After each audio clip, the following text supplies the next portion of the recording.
സുഹൃത്തുക്കളെ, നിങ്ങളെവരുടെയും ആത്മാർത്ഥമായ സമർപ്പണത്തിന് മുന്നിൽ ഞാൻ ശിരസ് നമിക്കുന്നു.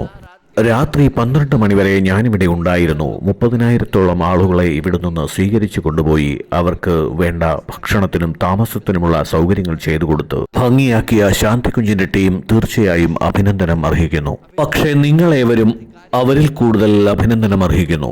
എന്തുകൊണ്ടെന്നാൽ ഇത്രയധികം പ്രതിസന്ധികൾക്കിടയിലും ഒരാളുടെ പോലും മുഖം വാടിയില്ല. ആർക്കും ഒരു അപകടവും ഉണ്ടായില്ല. ആർക്കും ഒരു ബുദ്ധിമുട്ടും ഉണ്ടായില്ല. അവരൊക്കെ എങ്ങനെയായിരുന്നു അതുപോലെ തന്നെ സുരക്ഷിതരായി പോവുകയും വരികയും ഒക്കെ ചെയ്തു. ഈ സമർപ്പണ ഭാവമില്ലേ, ത്യാഗമനോഭാവമില്ലേ, അതാണ് ഗായത്രി പരിവാർ. അതറിയാനായി നിങ്ങൾ ദൂരേക്കൊന്നും പോവേണ്ടതില്ല. അവനവനുള്ളിലേക്ക് തന്നെ നോക്കിയാൽ മതി. നിങ്ങളുടെ ഈ പ്രചോദനാത്മകമായ ഭാവം എന്നെ ഇന്ദ്രകുമാറിന്റെ വരികൾ ഓർമ്മിപ്പിച്ചു. ഇഷ്ടമുള്ളിടത്ത് വെളിച്ചം വിതറാൻ ആകാശത്തിന് അവകാശമുണ്ട്. അതേ, അത് ആകാശത്തിന്റെ അവകാശമാണ്. അതുപോലെ അവിടെയൊക്കെ കൂടുകെട്ടാൻ നമുക്കും അവകാശമുണ്ട്.